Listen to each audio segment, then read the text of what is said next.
जय श्री राधे, जय श्री कृष्ण। दोस्तों, मैं राघव शास्त्री वैरागी स्वागत करता हूं आपका एक और हमारी नई कहानी के साथ। तो आज की कहानी कुछ इस तरह से है कि एक अमीर घर का लड़का रोज एक मंदिर के सामने से गुजरता था। उस लड़के ने देखा कि वहाँ मंदिर के सामने सीढ़ियों पर एक बूढ़ा व्यक्ति बैठा हुआ है। उसके शरीर पर पूरा कोढ़ हो रहा है, कोढ़ का रोग हो रहा है।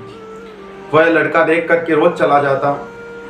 धीरे धीरे समय निकलता गया। रोज ऐसे आता और आकर के उस बूढ़े को देखता और उसके सामने से होकर के चला जाता। एक दिन उस लड़के को रहा नहीं गया और उसने उस बूढ़े व्यक्ति के पास में जाकर के पूछा कि बाबा, तुम्हें शर्म आनी चाहिए, तुम भगवान की यहाँ पर सीढ़ियों पर बैठे हो, भगवान से मौत क्यों नहीं मांग लेते?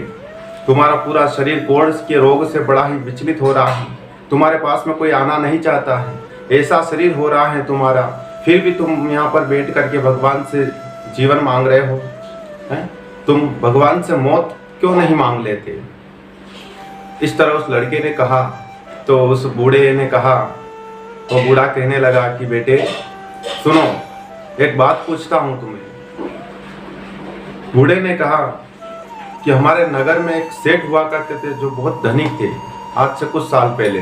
फलाने सेठ नाम बताया उस बूढ़े ने। क्या तुम उस सेठ को जानते हो? क्या तुम उस सेठ को जानते हो?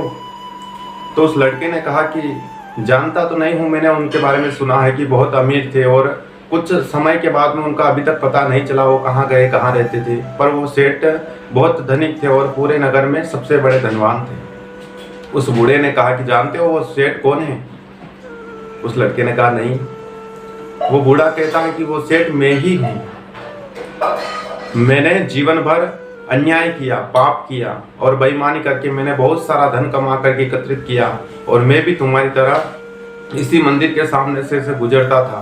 बहुत पैसा था, मुझे घमंड था। मैं कभी भगवान के वहाँ जाकर के दर्शन नहीं किया। मैंने भगवान के चरणों में कभी नहीं झुका।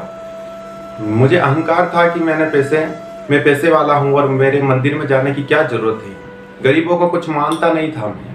इस तरह मैं तुम्हारी तरह, जिस तरह तुम रोज निकलते हो मेरे सामने से, परंतु तुम कभी मंदिर के अंदर जा करके भगवान के दर्शन नहीं करते हो, गरीबों की मदद नहीं करते हो। इसी तरह मेरा भी जीवन था। फिर कुछ समय हुआ, मैंने बेईमानी से जो पैसे कमाए थे वो सब चोरी हो गए। मुझे शरीर से कोढ़ का रोग हो गया और घर वालों ने मुझे घर से निकाल दिया। तब से मैं इस मंदिर की सीढ़ियों पर बैठा हूँ। और तुम क्या समझते हो कि मैं भगवान से मौत नहीं मांगता हूँ?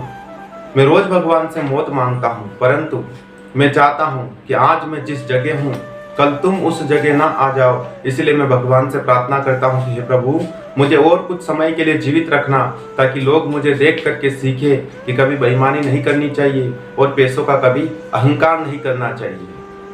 मैं इसीलिए तो जीवित हूँ। यहाँ से आते जाते लोग निकलते हैं, मुझे देखते हैं तो उन्हें एहसास होता है कि कभी बेईमानी नहीं करनी चाहिए और भगवान को भगवान समझना चाहिए, पैसों को कभी भगवान नहीं समझना चाहिए। इसलिए मैं भगवान से मौत नहीं मांगता हूँ। यहाँ पर बैठा हुआ हूँ सीढ़ियों पर। उस बूढ़े की बातों को सुना उस लड़के ने, तो उस लड़के को अपनी गलती का एहसास हुआ, क्योंकि उस लड़के को भी बड़ा अहंकार था पैसों का।